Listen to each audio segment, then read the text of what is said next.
yang tidak setia kepada negara, yang melanggar undang-undang, yang melanggar undang dasar, akan kita tindak. Belum dengar, belum tahu. Kan bukan hanya menteri, lembaga perwakilan rakyat juga diingatkan semuanya. Pemimpin partai politik juga diingatkan.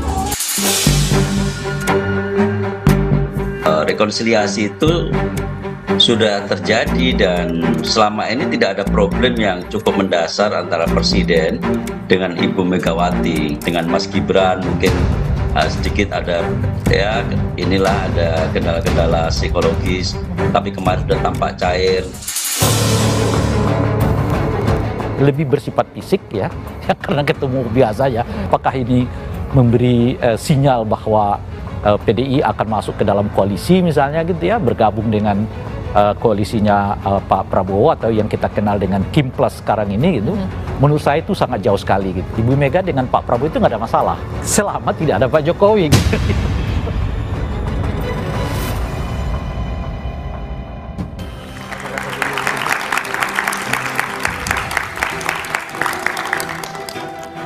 Selamat malam. Isu perombakan kabinet kembali mencuat ke permukaan usai Presiden Prabowo Subianto menebar ancaman di acara peringatan Hari Lahir Pancasila. Dalam pidatonya, Prabowo menyatakan agar para pejabat yang tak bisa melaksanakan tugas yang diberikan meletakkan jabatan sebelum diberhentikan. Pernyataan Prabowo ini memicu spekulasi. Akan ada pergantian menteri?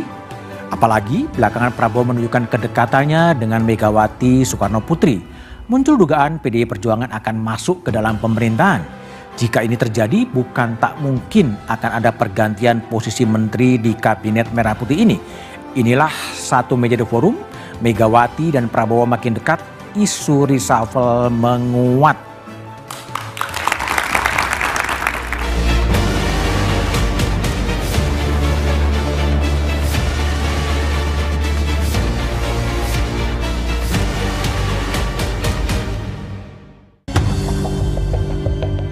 Memasuki 8 bulan pemerintahan Prabowo Gibran, isu perombakan kabinet kembali menjadi perbincangan. Isu reshuffle kembali menguat usai Presiden Prabowo mengancam akan memecat para pejabat yang tak bisa melaksanakan mandat. Saudara-saudara sekalian, jangan Pancasila menjadi mantra, jangan Pancasila jadi slogan.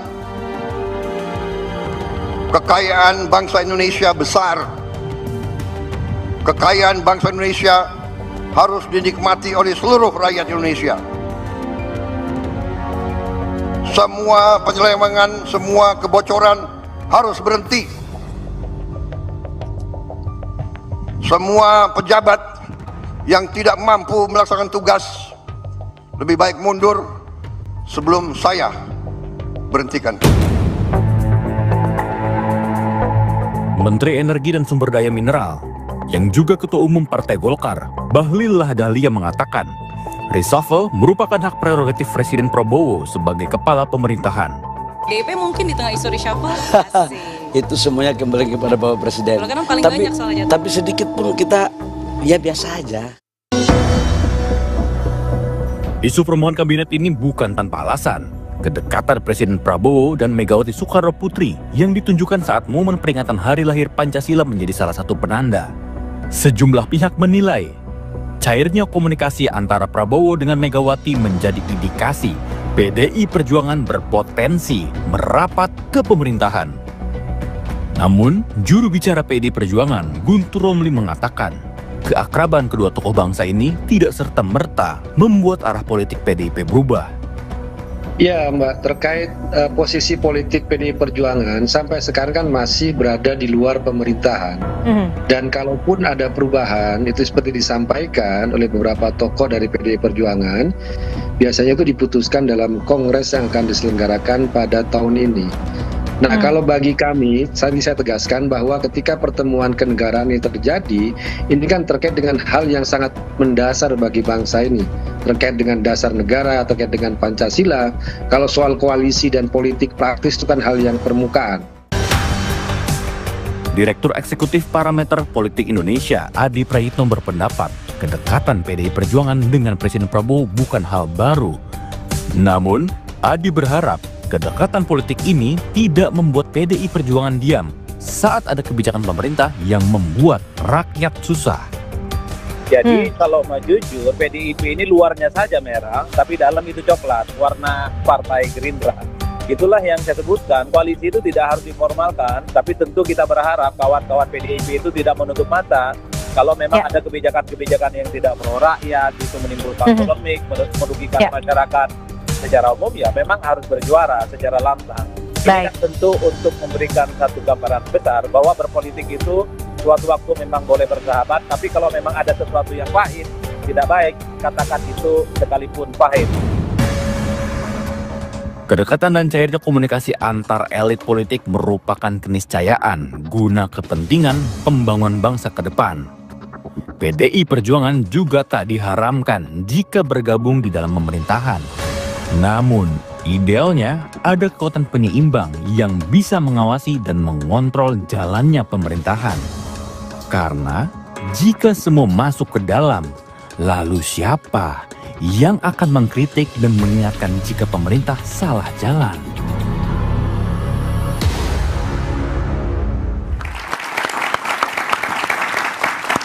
Megawati dan Prabowo makin dekat, isu reshuffle menguat, itulah tema Satu Meja The Forum malam ini. Telah hadir di studio Muhammad Kodari, Wakil Kepala Staf Kepresidenan. Malam, Bung Kodari. Ada Putri Komarudin, Ketua DPP Partai Golkar. Malam, Mbak Putri. Lalu kemudian ada Ketua PDI Perjuangan Syukur Nababan. Malam, Syukur. Direktur Parameter Politik Indonesia Adi Prayitno, Adipra, dan pakar komunikasi politik Gun-Gun Herianto. Malam, Kang Gun-Gun. Saya ke Bung Kodari terlebih dahulu. Prabowo menegaskan para pejabat negara yang tidak mampu melaksanakan tugas sebaiknya mundur sebelum diberhentikan. Sinyal apa sebetulnya yang akan disampaikan kepada, apakah ada reshuffle kabinet gitu? Sinyal bahwa Pak Prabowo memimpin bangsa dan negara ini dengan sangat serius. Sangat serius. Sangat serius. Jadi kita harus ingat, Mas, bahwa pernyataan itu diberikan dalam pidato peringatan Hari Pancasila. Dalam pidato tersebut beliau memulai pidatonya dengan mengatakan bahwa kita itu bangsa yang besar, bahwa kita ini harus menjadi bangsa yang maju, kita mau 100 tahun itu sebagai bangsa yang berhasil. Dan salah satu masalah yang dihadapi oleh bangsa ini kan adanya kebocoran-kebocoran, adanya masalah-masalah yang menyebabkan perkembangan atau pertumbuhan Indonesia itu mungkin belum seperti yang diharapkan. Nah, di sisi yang lain memang di luar masalah-masalah korupsi, masalah-masalah kebocoran, juga ada kinerja-kinerja yang dianggap belum maksimal. Jadi Pak Prabowo sebetulnya sedang mengingatkan mereka-mereka yang menjadi pemimpin atau menjadi pengelola negara ini untuk betul-betul bekerja dengan sungguh-sungguh. Begitu, Mas Budi. Jadi hanya semacam imbauan moral aja. Kalau enggak mundur sebelum saya berhentikan gitu. Bukan himbauan moral, kalau menurut saya ini peringatan. Oh, peringatan. Peringatan ya, kalau memang dianggap tidak bisa bekerja, tidak bisa mengikuti ritme yang ditetapkan oleh presiden, maka kemudian akan ditinggalkan dan akan diganti. Dan sebetulnya peringatan ini, Mas Budiman, itu sudah disampaikan oleh Pak Prabowo berkali-kali, baik dalam rapat kabinet maupun saya kira dalam beberapa kesempatan lainnya. Jadi sebetulnya ini bukan pertama kali, tetapi karena ini momentumnya adalah Hari Pancasila, hari yang sakral ya, dan ini adalah ideologi bangsa kita, maka kemudian dipakai momentum yang sakral itu oleh Pak Prabowo untuk memberikan peringatan sekali lagi. Jadi kalau ada sesuatu yang lebih, yang berbeda dibandingkan dengan peringatan sebelumnya, adalah peringatan hari ini dilakukan pada Hari Pancasila. Hari yang sakral bagi bangsa Indonesia. Baik, Mbak Putri Komarudin dari Golkar. Gimana Golkar melihat pernyataan Presiden Prabowo yang tidak mampu mundur sebelum saya berhentikan? Ya, kalau kami melihatnya itu sebenarnya penyemangat juga untuk para pembantu beliau yang menjabat di kabinet sekarang untuk tetap bekerja tentu dengan penuh komitmen. Dan sesuai dengan program-program kerja yang beliau sudah tetapkan bersama dengan Mas Wapres gitu. Jadi kalau kita lihat dari case-nya Golkar, alhamdulillah pada hari ini Ketua Umum kami juga yang menjabat sebagai Menteri SDM sudah mencapai target dari lifting minyak. kemarin beliau juga sudah menyatakan bahwa pada hari ini 96% dari target APBN 2025 itu sudah tercapai sebesar 580.000 barel per hari, dan itu merupakan sebuah pencapaian juga, dan beliau juga sangat serius untuk kita bisa swasembada energi dalam hal ini. Jadi berbagai pencapaian ini kan juga sebenarnya harus diteruskan sampai dengan akhir tahun nanti 2025. Itu juga termasuk dengan rekan-rekan senior-senior saya yang sekarang menjabat sebagai menteri. Jadi kalau kita lihat ini sebagai pendorong ya, menteri-menterinya lebih bersemangat lagi. Itu dari kalangan politik. Kita tanya pada Adi Prayitno terlebih dulu. Ini apa? Kalau tidak mampu ya mundur daripada saya berhentikan. Ini apa? Prabowo ini menginginkan pola ada agak nggak tega gitu, mundurlah daripada saya berhentikan, atau gimana Anda baca itu kalau dari orang luar? Ya, bagi saya ini semacam ultimatum politik sebenarnya dari seorang Presiden Prabowo Subianto kepada seluruh para pembantunya, para pejabat-pejabat publik, mungkin dari kalangan menteri, wakil menteri, kepala badan dan kepala lembaga. Kalau kinerjanya tidak perform, tidak sesuai dengan ekspektasi, itu ya memang harus dieksekusi dan diganti. Ini sudah masuk 7 bulan, koalisi pemerintahan sudah dibangun dan sudah berjalan. Jadi program-program prioritas pemerintah, kalau kita mau jujur Bang, sebenarnya ini kan down to earth. Down to earth pro dengan rakyat, yang saya kira pada level eksekusi dan pada level implementasinya ini tidak gampang. Artinya apa? Presidennya sudah speed 6 nih. Tapi jangan sampai para pembantu ini speednya 1 atau 1,5. Ada ya? Ya kemungkinannya per hari ini kalau kan menurut Anda? Semua hal-hal yang dibangun oleh Presiden secara umum belum kelihatan secara signifikan. Itulah yang sepertinya dalam momentum peringatan hari lahir Pancasila, Prabowo ingin menegaskan bahwa untuk membangun bangsa yang besar dan kuat ini tidak main-main, tidak bisa bergerak lambat. Oleh karena itu bagi saya ini adalah momen yang pas sebenarnya bagi Prabowo Subianto untuk mengevaluasi semua para pembantunya. Tapi apa mungkin minta mundur? Kalau diminta mundur tidak mungkin. Ada presiden ada contohnya, misalnya kepala PCO mengundurkan diri tak boleh. Nggak boleh. Apalagi diminta mundurkan dan kemudian mundur. Saya membayangkan itu tidak terjadi. Dalam konteks ini, dalam sistem presidensialisme multipartai, ada yang disebut dengan presidential toolbox. Jadi presiden itu punya segala-galanya untuk mendesain dan mengatur bagaimana teman-teman dan partner koalisi, termasuk para pembantunya, dieksekusi atau terus dilanjutkan.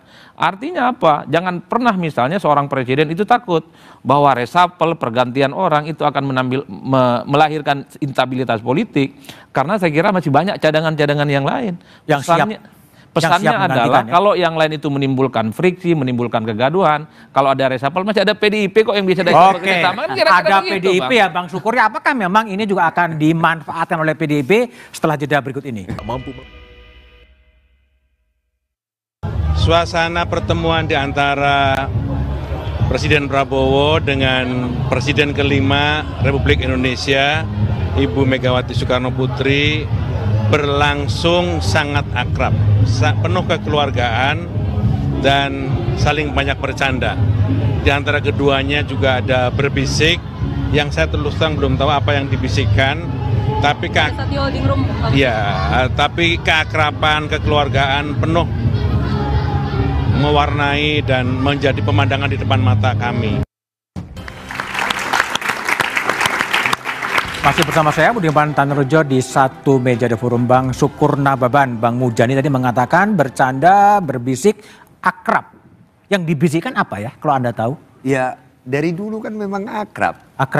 Jadi hubungan Ibu Mega dengan Pak Prabowo itu kan ya ibarat kakak adik. Artinya akan masuk dalam kabinet sekarang? Nah itu persoalan lain lagi. Intinya adalah dari awal kami menghormati semua pemilu dengan segala prosesnya. Kami menghormati Pak Prabowo. Nah tentu saja apa program-program Pak Prabowo yang baik pasti kami akan dukung. Pertanyaannya adalah apakah PDIP sudah diajak masuk kabinet? Ini bukan masalah dagang sapi diajak kabinet atau tidak diajak kabinet. Tetapi yang persoalannya adalah hubungan antara Ibu Mega dengan Pak Prabowo itu sangat bagus. Jadi kalau ada hal-hal yang sangat penting untuk tata negara atau untuk kenegaraan atau untuk apa yang harus dilakukan oleh Pak Prabowo yang sangat urgent sekali, saya pikir ya komunikasi antara Ibu Mega dengan Pak Prabowo sangat cair sekali. Sangat cair sekali kan. Waktu pertemuannya terakhir pada saat hari lahirnya Pancasila kan sama-sama bercanda ya, Pak Prabowo juga datang ke rumah Ibu Mega, ya pada saat Lebaran juga sangat baik sekali. Jadi tidak ada permasalahan antara hubungan Pak Prabowo dengan Ibu Mega. Jadi seperti yang saya katakan tadi, masalah nanti kami akan bersama-sama di kabinet atau tidak di kabinet bukan berarti jika kami tidak di kabinet maka kami akan berhadapan dengan pemerintah, bukan seperti itu. Jika kami di kabinet maka seluruh program pemerintah kan kami dukung, bukan seperti itu. Lalu? Nah karena memang tidak ada ini kan sistem presidensial, tidak ada kata-kata oposisi kan. Nggak ada. Seperti yang saya sampaikan tadi. Mitra strategis itu ya. Nah, seperti yang saya sampaikan tadi, Mas Budiman, bahwa apapun yang program Pak Prabowo yang betul-betul bermanfaat bagi rakyat, nah tentu PDI Perjuangan pasti akan dukung. Kami juga di DPR pasti akan dukung. Kami tidak menghambat semua program-program pemerintah di DPR. Nah, itu berarti jangan-jangan kami tidak di kabinet, tetapi hati kami jauh lebih mendukung. Itu yang paling penting. Hati jangan sampai kami ada jauh lebih mendukung. Ya, jangan sampai di kabinet juga setengah hati. Nah, kan jauh lebih bagus hubungan yang sangat dalam dan pribadi daripada hubungan di dalam teknis jual dagang sapi seperti ya. Ini berapa menterinya yang harus masuk. Betul nggak sih PDIP minta 3 gitu? Saya tidak pernah dengar. Nggak pernah dengar. Rasa-rasanya tidak mungkin ya. Nggak mungkin 3 ya. Artinya sekelas Pak Prabowo dengan Ibu Megawati pada saat bertemu, saya pikir tidak mungkin berbicara tentang berapa orang masuk kabinet seperti urusan dagang sapi lah. Tidak mungkin. Baik, Kang Gunggun, gimana Anda baca pernyataan Presiden Prabowo, ada Megawati, ada Gibran di situ, yang Anda baca apa sih sebetulnya? Pernyataan Presiden itu kan bersifat otoritatif dan direktif ya. Sehingga kemudian pernyataan yang disampaikan punya makna ke dalam dan keluar.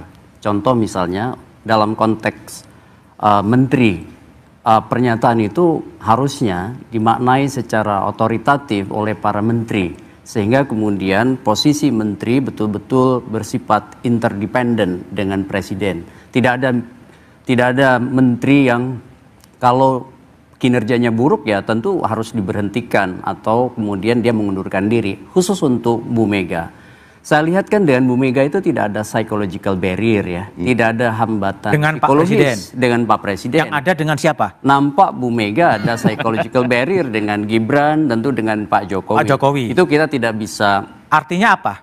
Artinya memang ada perjumpaan politik yang rumit ketika misalnya Jokowi dengan Bu Mega. Tetapi menurut saya pola hubungan tingkat kebutuhan yang bersifat reciprocal, timbal balik terjadi antara Ibu Mega dengan Pak Prabowo.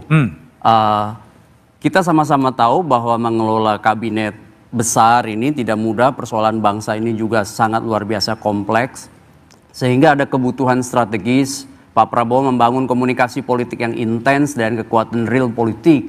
Salah satu kekuatan politik besar di Indonesia dalam landscape politik Indonesia itu adalah PDI Perjuangan.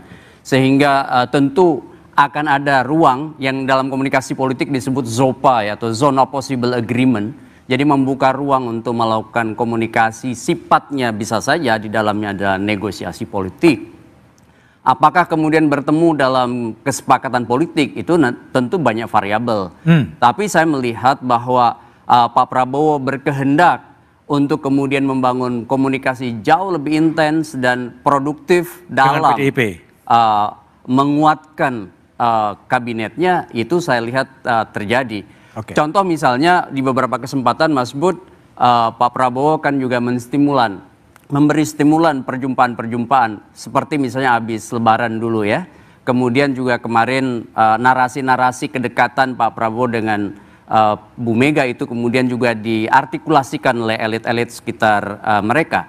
Dan sekarang apakah kemudian nanti berlabuh pada posisi dan sikap politik yang jauh lebih harmonis dan ada di dalam, itu menurut saya akan bergantung pada hitung-hitungan politik PDI Perjuangan. Satu, menjelang prakondisi Kongres. Kemudian yang kedua tentu keberadaan insentif elektoral yang dihitung oleh PDI Perjuangan juga kalau menjadi bagian dari kabinet Pak Prabowo. Baik, Putri Komarudin. Seandainya memang tadi analisa Gun-Gun mengatakan ini adalah upaya untuk masukkan PDIP ke dalam, posisi Golkar jadi gimana? Ya, Kembali lagi kan itu sesuatu yang tentu akan dibicarakan nanti, kalaupun misalnya PDIP ingin bergabung dengan koalisi, pasti nanti akan dibicarakan oleh seluruh partai yang bergabung dalam koalisi Indonesia Maju.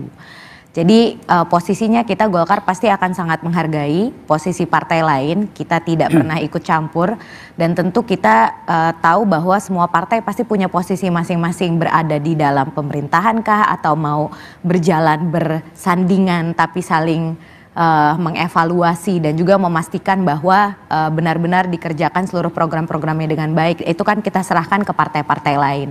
Kalau kita sekarang melihatnya dalam membangun bangsa ini kita membutuhkan seluruh elemen masyarakat. Jadi kita sangat menghargai nanti apabila keputusannya nanti PDIP ternyata akan bergabung ke pemerintahan atau seperti apa, tentu itu kita terserahkan kepada internalnya PDI Perjuangan. Oke, Bung Adi. Jadi kalau lihat konstelasi begini sangat besar kemungkinan PDIP akan masuk.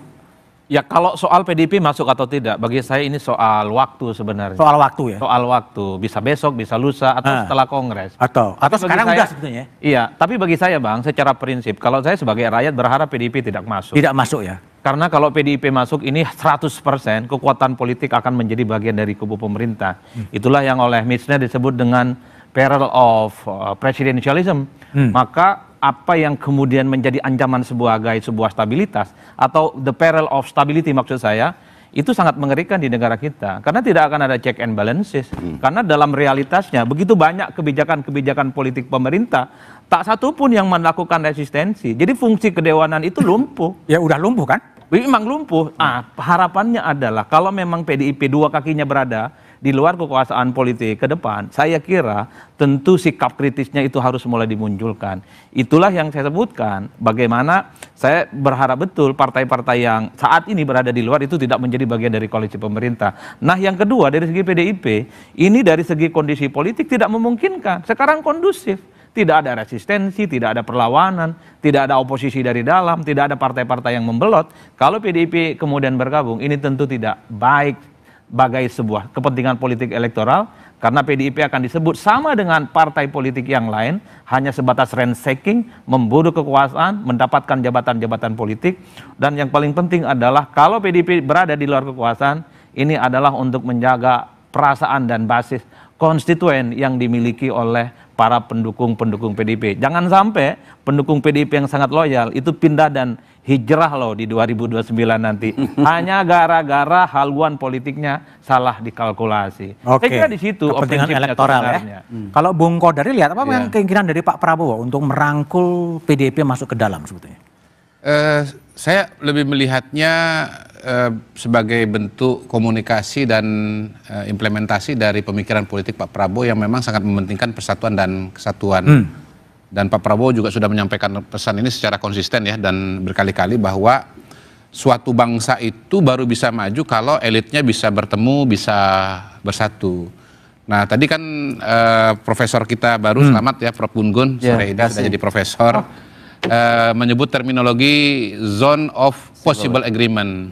Kalau kita bicara zone of possible agreement, mungkin kacamatanya lebih kacamata taktis dan politis ya Mas ya. Tetapi saya melihat dalam konteks keindonesiaan dan konteks Pak Prabowo, yang namanya kebersamaan elit atau pertemuan elit itu lebih dari sekedar zone of possible agreement, tetapi memang ini satu ideologi yang betul-betul menjadi bagian dan budaya bangsa Indonesia. Itu sebabnya kita lihat bahwa Pak Prabowo komunikasi dengan semua, dengan Pak Jokowi, dengan Pak SBY, juga dengan Ibu Megawati.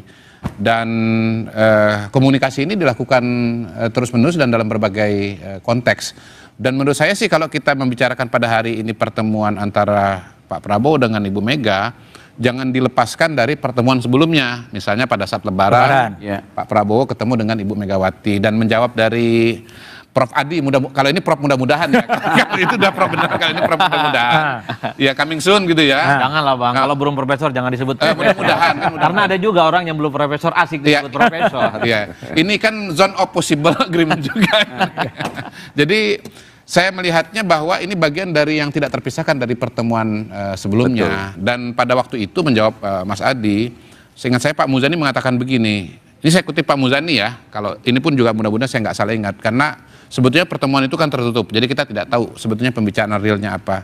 Mas Muzani itu mengatakan begini, bahwa PDI Perjuangan tetap di luar, tetapi kalau sewaktu-waktu diperlukan, kalau penting banget ya, dalam tanda kutip mungkin darurat ya barangkali ya, PDI Perjuangan itu siap untuk mendukung.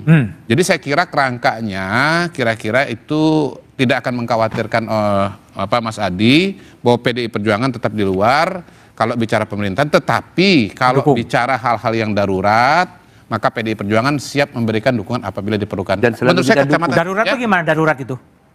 Ya kita kan berada dalam dunia yang penuh ketidakpastian ya pada hari ini ya. Ada krisis hubungan antar negara, mungkin ada krisis pandemi ke depan, walau alam kita nggak tahu.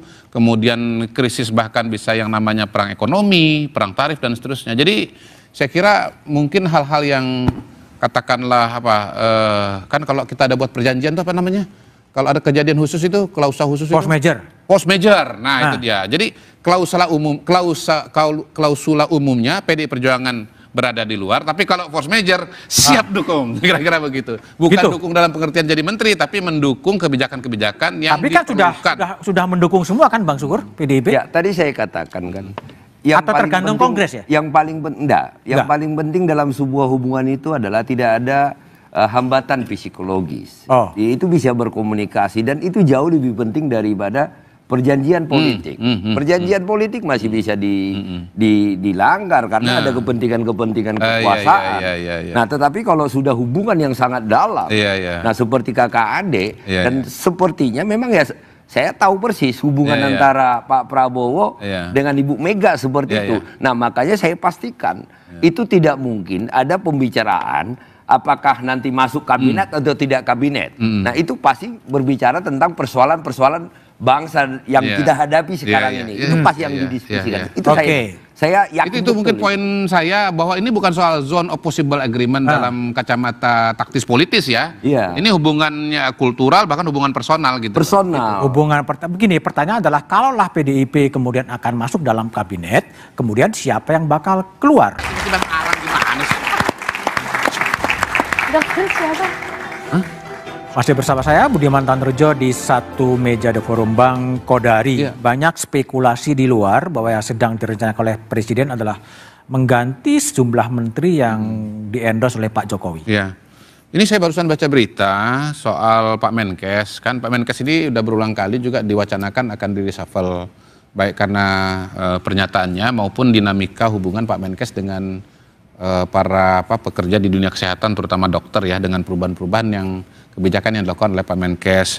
Nah, Pak Teddy sebagai sekretaris kabinet barusan mengatakan bahwa tidak ada pembicaraan mengenai reshuffle ya, yang didiskusikan oleh Pak Presiden dengan Pak Menkes itu adalah soal rencana penambahan jumlah dokter, baik dokter umum dan dokter spesialis, juga soal kesejahteraan pendidikan. Dan Pak Menkes sendiri menambahkan ada menjelaskan mengenai peningkatan COVID ya di luar negeri, intinya antisipasi lah. Jadi menurut saya begini, kalau kita bicara isu reshuffle, pertama tentu yang tahu cuman Pak Presiden dan Tuhan yang Maha Kuasa. Yang kedua, bertahun-tahun nih saya jadi pengamat politik, yang namanya reshuffle itu baru jadi reshuffle kalau udah diumumkan reshuffle. Kalau belum itu semuanya masih spekulasi. Nah, yang ketiga, kalaupun misalnya ada orang pada hari ini yang mungkin dalam tanda kutip dan diwacanakan reshuffle adalah Pak Menkes, tapi jawaban atau informasi dari Pak Seskap pada hari ini tidak begitu. Jadi maksud saya begini, kalau untuk Pak BGS sebagai Menteri Kesehatan yang begitu banyak pro kontra soal kebijakan, soal statement saja tidak ada reshuffle, kira-kira mungkin kalau kementerian yang lain yang yang pro kontranya lebih kurang, kemungkinan belum ada. Tetapi ini kan kemungkinan. Balik lagi, intinya hanya Bapak Presiden dan Tuhan Subhanahu wa Ta'ala yang tahu. Oke, baik. Tapi ada juga pertanyaan Bung Kodari sebagai KSP. Ini soal suratnya Forum Purnawirawan TNI ke DPR ya, soal pemakzulan Gibran. Kelihatannya pemerintah memang membiarkan ya. Emang bisa kirim surat? Pertanyaan kan gitu Pak. Pertanyaan gitu Mas. Kalau Mas Budiman nih ya, atau Mas Gun-Gun mau kirim surat ke DPR, ke MPR, boleh dilarang? Rasanya kan enggak kan? Ya mau memasukkan surat ya dimasukkan saja suratnya. Jadi Saya melihatnya itu sebagai bagian dari aspirasi masyarakat Indonesia. Apakah kemudian misalnya nanti akan diteruskan oleh DPR atau tidak, tentu akan kembali kepada mekanisme yang ada di DPR. Apakah kemudian substansinya betul-betul sesuai dengan situasi dan kondisi dan aturan yang ada, nanti kan pasti akan dikaji oleh teman-teman di DPR. Oke, ya. Bung Adi, gimana Anda baca? Apakah ini bagian dari power interplay juga ketika Surat Purnawirawan meminta Gibran dimakzulkan dengan perubahan konstelasi politik gak bakal terjadi sebenarnya? Ya saya kira ini sudah masuk ranah high politik sebenarnya ya. Kenapa? Tentu tidak ada yang kebetulan dalam politik. Tidak ada kebetulan. Tiba-tiba misalnya ada Purnawirawan yang kemudian mengusulkan pemakzulan wakil presiden dan masuk ke DPR. Saya kira ini adalah sesuatu yang baru dalam praktik politik kita pasca reformasi khususnya. Dan saya kira memang sudah ada pembicaraan-pembicaraan elit. Bagaimana resultante ini memang sengaja dipermainkan.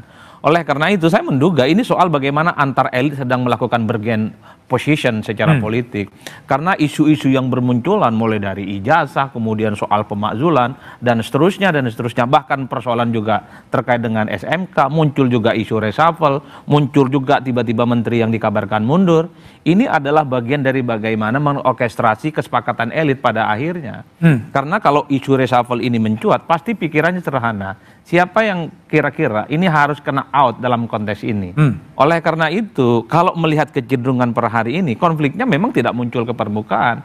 Tapi bahwa sebenarnya di belakang panggung, bukan tidak ada sesuatu yang sebenarnya bergemuruh. Oleh karena itu, ketika bicara tentang PDIP bersama dengan Prabowo Subianto, ini pemain cadangan yang sebenarnya sangat siap untuk dirangkul kapanpun.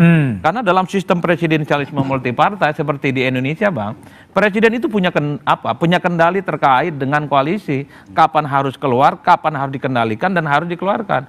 Dulu zamannya SBY misalnya, PKS karena nakal, sering bermanuver, susah diatur, dikurangin menterinya. Tidak harus dikeluarkan semua, dikurangi menterinya. Masukkan 8. Begitupun dengan Golkar yang saat itu ketika begitu banyak kebijakan-kebijakan SBY yang juga diprotes, dikena penalti juga, meski tidak dikeluarkan secara simplistis. Yang ingin saya katakan adalah isu-isu yang bermunculan ini bagian dari bagaimana mengatur ritme stabilitas politik yang ada di pemerintahannya Pak Prabowo. Jangan sampai ada pihak-pihak lain yang mencoba untuk memainkan, apalagi merasa lebih besar dari presiden saat ini. Makanya muncul isu-isu yang saya kira ini tidak terdeteksi oleh rakyat yang ada di bawah. Semua ini murni adalah permainan elit, bukan permainan rakyat. Rakyat di bawah sederhana, Bang. Bagaimana PHK. Cara cari kerja yang mudah. Orang cari kerja itu pun dianggap tidak syukur nikmat, repot juga kira-kira. Karena itu faktual, PHK terjadi di mana-mana. Angka kemiskinan juga bertambah kan 7,28 juta versi BPS. Itu yang saya sebut apa yang terjadi pada level elit dengan apa yang terjadi pada level rakyat. Itu sangat paradok dan saling berhadap-hadapan. Oke, Kang Gunggun. Jadi kalau lihat forum Purnawirawan ini kan selain pemakzulan Gibran kan mengganti menteri-menterinya Pak Jokowi sebenarnya kan? Iya. Nah ini tadi kan kalau Adi kan mengatakan ada orkestrasi. Iya. Anda yakin juga ini orkestrasi? Iya, pernyataan yang disampaikan itu pasti punya intensi. Dan itu bagian dari orkestrasi pemberitaan media, perbincangan publik, dan menjadi tekanan politik. Kan begitu. Tekanan politik kepada siapa? Ya tentu pada Pak Prabowo, ya, kemudian pada Gibran, dan relasi kuasa di antara keduanya. Ini kan kita tidak bisa hanya pada Gibran, tetapi juga otoritas kekuasaan hari ini ada pada Pak Prabowo, meskipun tentu sasaran bidiknya siapa, gitu kan. Tentu saya melihat bukan Pak Prabowo. Ya, proses ini ada dua hal. Pertama, kita harus posisikan dalam konteks real politik. Tadi saya sedikit mengoreksi Bung Kodari. Dalam politik, saya melihat bahwa relasi kuasa itu tidak pernah bersifat linier, searah, tetapi bersifat resiprokal. Makanya selalu dalam real politik ada yang disebut dengan ZOPA atau Zone of Possible Agreement dalam batas-batas yang menurut saya masing-masing bisa menolerir dirinya. Termasuk ya, tadi udah saya katakan Bu Mega dengan Pak Prabowo misalnya, tidak ada psychological barrier. Tetapi selalu ada gerbong yang kemudian dihitung oleh masing-masing, termasuk oleh Pak Prabowo dan oleh Bu Mega. Sehingga selalu ada perjumpaan itu, ada hitung-hitungannya juga. Selain tentu nilai ideal dari politik, seperti misalnya kesamaan ideologi, kesamaan nilai, kesamaan di bawahnya tentu ada kesamaan kepentingan. Nah, termasuk juga menurut saya Mas Bud itu soal bagaimana membaca para elit termasuk para purnawirawan itu bergerak. Itu kan tidak bisa dibaca linear, selalu ada pola yang kemudian kita katakan terhubung dengan dinamika politik kekinian. Contohnya misalnya, apakah ada kepuasan terhadap misalnya posisi Wapres hari ini? Ini kan menjadi pertanyaan. Dan apakah kemudian harus dibaca juga linear, ujungnya adalah benar-benar turunnya Wapres, atau ini sekedar misalnya menjadi semacam public pressure? Mengingat misalnya proses yang panjang dalam konteks pemakzulan, tidak seluruhnya ending dari sebuah cerita itu adalah hasil, melainkan juga dinamika isu yang kemudian dinaikkan. Itu kira-kira. Mbak Putri Komarudin, pertanyaan saya, ketika pemakzulan Gibran ini yang pertama kali mendorong Partai Golkar ya, Ketua Umum begitu Airlangga yang kemudian mengusulkan Gibran sebagai wakil presiden. Posisi Golkar sekarang terhadap surat dari Forum Purnawirawan TNI gimana? Ya, saya rasa kalau soal Mas Gibran ini kan kita sudah melewati proses yang panjang dan sudah clear waktu itu pasca diumumkannya beliau sebagai wakil presiden terpilih dari Pak Prabowo. Jadi kalau untuk case itu sebenarnya menurut saya sudah tertutup lah diskusinya, sudah selesai, sudah panjang dan waktu itu sudah selesai kita diskusikan. Posisi Golkar pada hari ini adalah kita mendukung pemerintahan dari Pak Prabowo dan juga Mas Gibran dari kemarin terpilih KPU sampai dengan 2029 nanti, dan menteri-menteri kami juga bekerja dengan sangat baik untuk memastikan bahwa apa yang menjadi kebutuhan rakyat hari ini yang tadi Mas Adi bilang untuk kebutuhan lapangan pekerjaan, pertumbuhan ekonomi dan lain-lainnya itu benar-benar bisa terjawab. Jadi daripada kita sibuk untuk memikirkan apa yang menjadi kalau tadi dibilangnya dinamika politik dari mungkin surat yang sekarang sedang ada di Kesekjenan DPR itu, kita ingin fokus benar-benar pada menjawab apa yang menjadi kebutuhan rakyat pada hari ini gitu. Jadi artinya posisi no Golkar way pemakzulan Gibran. Artinya adalah kalau suratnya itu kan memang karena sudah masuk di DPR, sekarang posisinya di Kesekjenan, tentu akan diproses oleh pimpinan. Jadi kalau itu nanti hal yang berbeda. Tapi kalau posisi Golkar pada hari ini adalah bagaimana kami bisa mendukung pemerintahan Pak Prabowo dan Mas Gibran sebaik-baiknya, menjalankan tugas menteri-menteri kami sebaik-baiknya, dan tentu dari DPR juga kita mendukung apa yang menjadi kebutuhan dalam sisi anggaran, pengawasan tentunya, supaya sampai ke bawah ini program-program Pak Prabowo yang sifatnya sangat kerakyatan itu bisa terrealisasi dengan baik gitu. Bung Sukur, terhadap surat dari Forum Purnawirawan TNI yang meminta agar Wapres dimaksudkan, posisi PDI Perjuangan bagaimana? Ya, tadi sudah disampaikan Mas Kodari ya, artinya setiap elemen masyarakat ya, ini kan perwakilan rakyat. Perwakilan rakyat. Nah, bisa menyampaikan surat dalam bentuk apapun. Nah, tentu saja itu adalah hak setiap warga negara atau organisasi. Itu poin pertama dulu. Nah, terus kemudian yang kedua, apakah itu nanti akan di follow up? Nah, tadi Mbak Putri sudah mengatakan, nah tentu nanti ini udah masuk ke pimpinan. Nanti pimpinan tentu rapat akan diberikan kepada fraksi-fraksi. Ini masih panjang ini. Kemudian nanti fraksi-fraksi akan membahas. Nah, terkait dengan surat itu apakah akan dilanjutkan? Jadi terlalu dini kalau misalnya saya sampaikan ini akan di follow up atau tidak, karena ini masih sangat panjang sekali, Mas Budiman.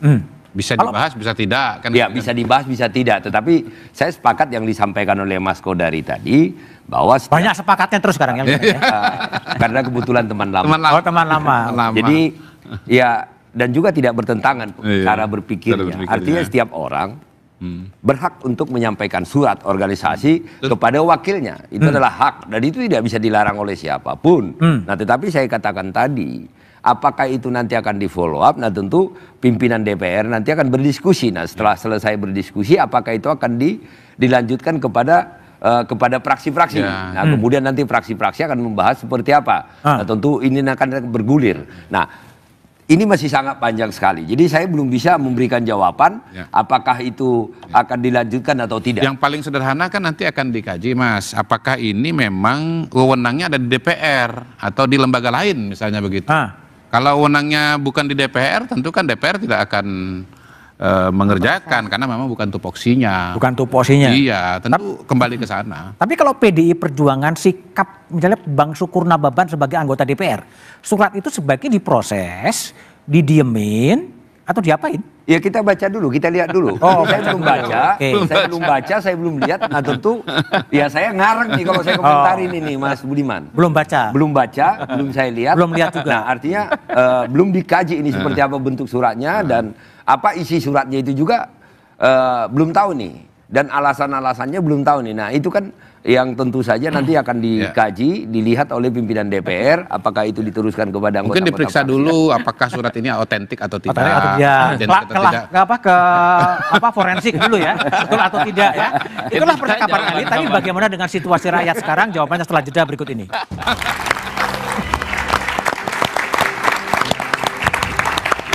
Masih bersama saya Budiman Tandrojo di Satu Meja The Forum. Adi Prayitno. Dari surat Forum Purnawirawan TNI, siapa yang paling mendapatkan keuntungan dengan surat yang meminta agar terjadi pemakzulan terhadap Gibran Rakabuming Raka?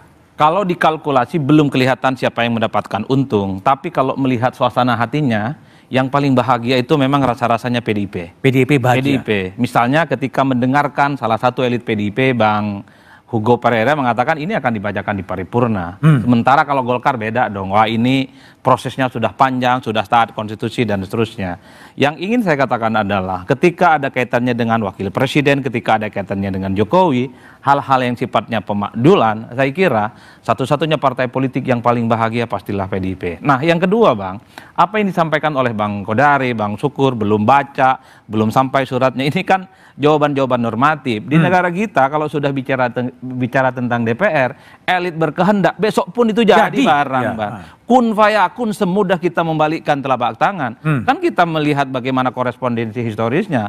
Ada revisi yang terkait dengan undang-undang pilkada, 7 jam selesai tanpa dibaca. Itu tanpa dibaca ya? Undang-undang ketok magic abang dah.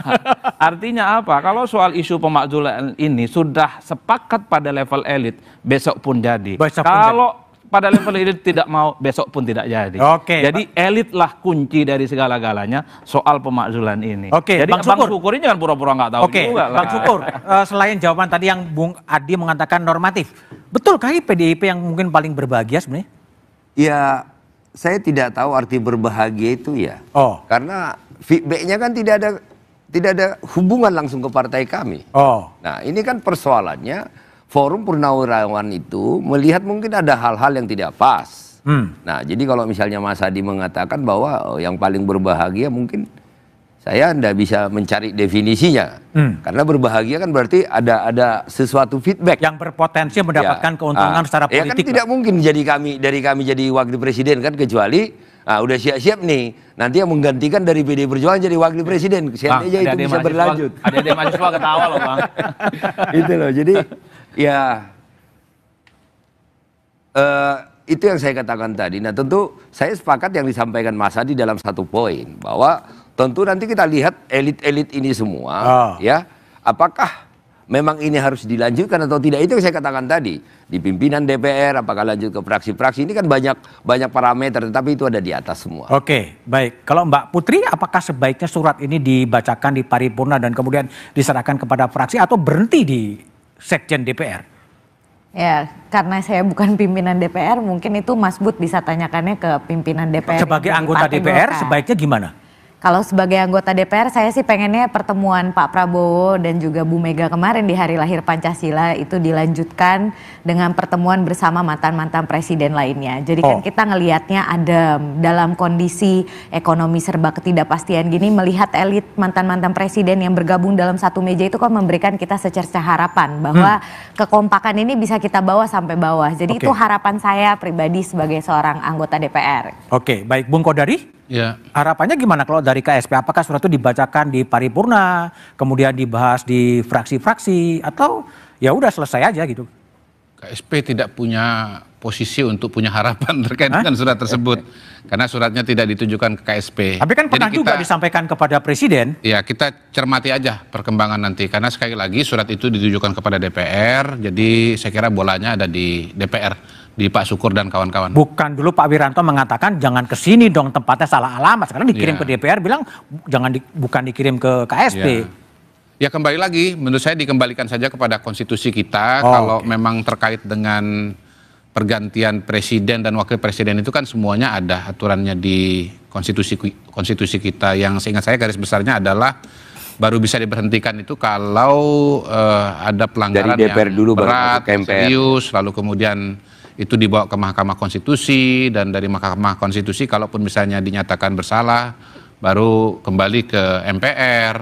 Jadi prosesnya masih sangat panjang, dan saya kira itu yang saya maksudkan bahwa kita kembalikan semua kepada konstitusi. Konstitusi, oke, baik. Kang Gunggun, gimana Anda lihat tadi kalau Mbak Putri kan mengatakan kalau elitnya rukun, bawahnya rukun. Tapi yang sering terjadi kan diskoneksi ya antara elit dengan massa itu ya. Elitnya ngomong apa, massanya ngomong apa ya? Iya, itu kerap kali memang ada gap antara apa yang dilakukan di elit dengan yang di bawah. Tapi ya saya sih di poin tadi, perjumpaan presiden dengan mantan-mantan presiden penting. Terlepas dari apakah itu bagian dari impression management atau bukan. Tapi substansi perjumpaan itu penting. Hanya masalahnya adalah sekarang menurut saya harus juga ada semacam rembesan ke bawah ya dari apa yang dipraktikkan atau dilakukan oleh elit, Mas Bud.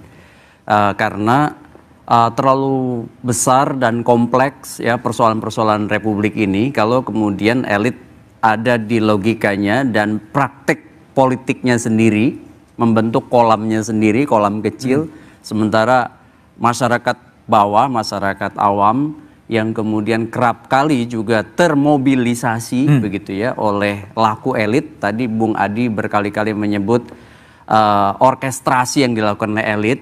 Ternyata misalnya masyarakat itu lebih banyak menjadi penonton dari keriuh rendahan apa yang terjadi, sehingga kemudian terjadilah yang disebut dengan perilaku kolektif masif ya. Perilaku kolektif itu kan dicirikan dari proses penularan, bukan kesadaran. Sehingga yang terjadi bukan partisipasi politik, melainkan mereka ikut dalam rombongan-rombongan orkestrasi yang dilakukan oleh elit. Padahal saya melihat penting ada banyak artikulator yang mewakili suara berbeda dari tengah masyarakat termasuk partai. Dalam konteks ini seperti PDI Perjuangan.